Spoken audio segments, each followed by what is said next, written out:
For nearly 30 years, Benazir Bhutto was rarely out of the spotlight. In power or in exile, revered or accused of corruption, she spoke out. And reporters, including journalists here at the CBC, met with her and recorded her thoughts on her public life. A mission that began with the imprisonment and execution of her father, Zulfikar Ali Bhutto, in April of 1979.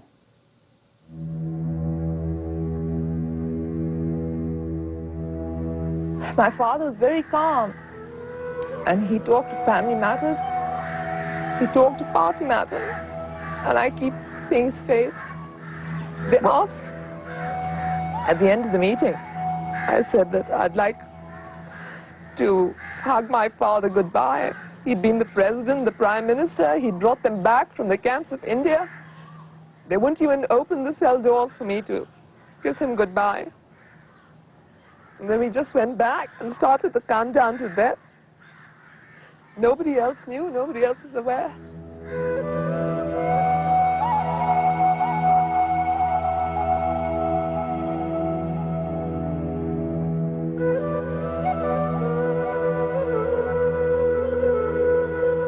After my mother and I have left, we have not left Pakistan. We have not come out as political refugees or sought political asylum. We are Pakistanis and we'll go back to Pakistan. That's our homeland. That's where we live and that's where we'll die.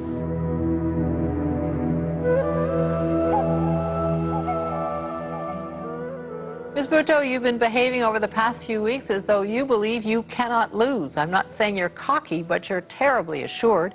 Why are you so certain that you can survive and that you can even win political power this way?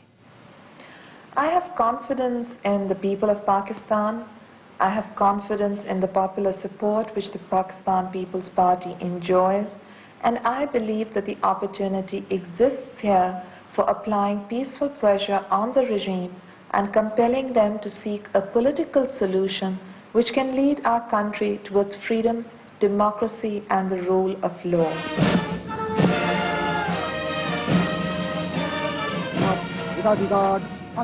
We would like Pakistan to be an example of the humane face of Islam. And we would also like Pakistan to be an example that democracy in third world countries can survive. It appears that in many ways you're trying to live out your father's life for him, to fulfill his objectives. Is that so? Not at all. Each person has to live their own life. I loved and admired my father tremendously. I still do. But each one of us are individuals in our own right. I live my life according to the principles I believe in. What are the most important political lessons that your father taught you? It's so difficult to come to any one single point. But ultimately, perhaps I could say to fight for your principles, irrespective of the cost. Because it's not power that matters. It's the fight that you put up which matters. It's not the religious condition which oppresses women. Fundamentalist Islam has found much coverage in the West, but the more progressive view of Islam is not so well known. So there's an alternative view. The restriction is not because God has so ordained, but it is more because the cultural climate is based on a form of exploitation where the weak are exploited and we women as the weakest are exploited more. There's a sense that your enemies in the military are sort of conceding that they will wait on the sidelines, wait for you to slip, and then pounce. Do you feel that threat? Well, I have always been an optimist, so I don't feel threatened.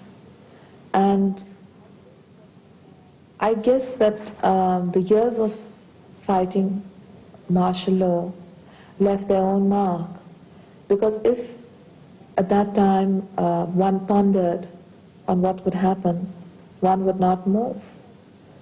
And therefore, I don't ponder on what could happen. I feel confident that I have the support of the people of the country.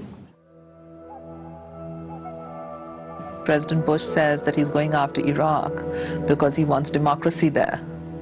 But in fact, his ally in Pakistan is a military dictator. So this is not really about democracy.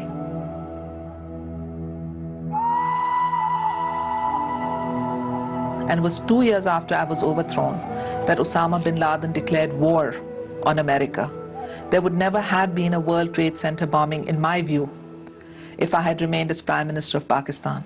Why not? Because the Taliban only gained control of all of Afghanistan after my overthrow. And I believe that right now, the militants are more worried about stopping me than they are about stopping Musharraf. Musharraf suits them.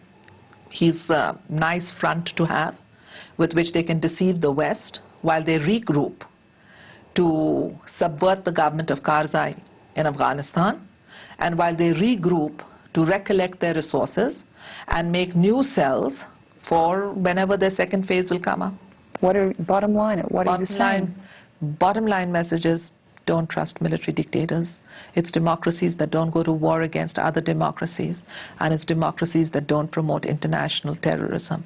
Don't put your trust in a military establishment that raised and recruited the forces of militants and will be unable to cut the umbilical cords.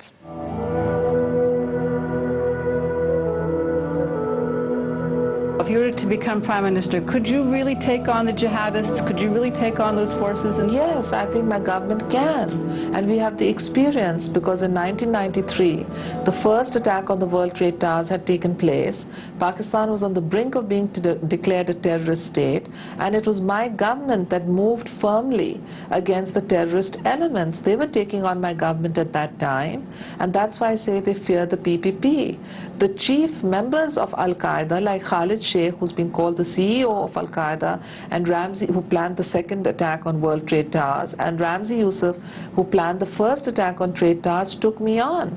They took me on because they saw a progressive, dynamic Pakistan addressing the needs of the people as undermining their plan and undermining their conspiracies. But are you overselling your ability to actually get control of these forces simply by having democratic elections? I have the confidence that I can do it. I have the confidence that the Pakistan People's Party can do it, subject to Parliament having the power without the 8th Amendment to dismiss it. Because I've dealt with the terrorists before. They've tried to kill me. They've tried to kill members of my party. They've succeeded in killing members of my party. They've killed the members of our armed forces and our police. But we've dealt with them before in Karachi. We had them killing the terrorists were killing 30 people a day.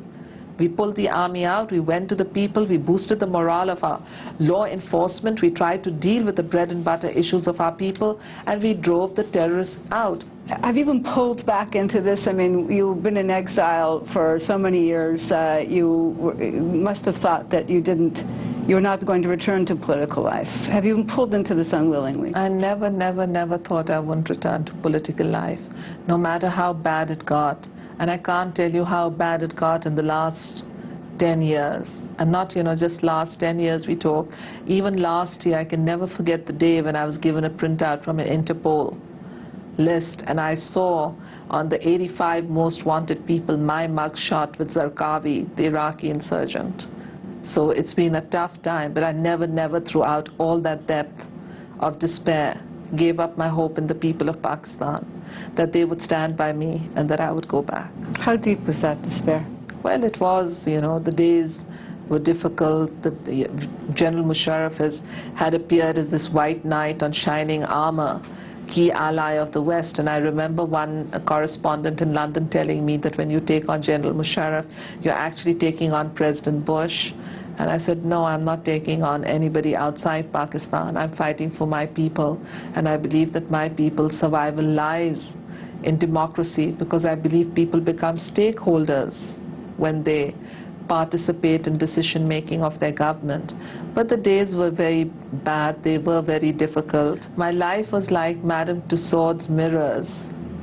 It was so strange. On the one hand, I was being treated like a political pariah, and on the other hand, I had so much affection and support from ordinary Pakistanis.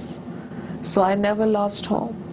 20 years ago, when I interviewed you last time in person in Pakistan, I asked you if you actually liked politics or if you had just inherited it from your father out of duty. And you were ambivalent at that time. You didn't have a clear answer. I'm wondering if you were ambivalent then, if you're not now, if you actually, do you see this as something that you like doing, being in politics, or is it something that you must do? Well, it was a duty for me 20 years ago, but now it's my passion. I feel my country's very existence is at stake. And I don't want my children or the children of Pakistan ending up as refugees. It's a passion for me to save my country. I feel it's something I must do. And I hope that with the support of the people of Pakistan, I can do it. When you met me 20 years ago, I didn't have a single gray hair. I think I've learned quite a bit.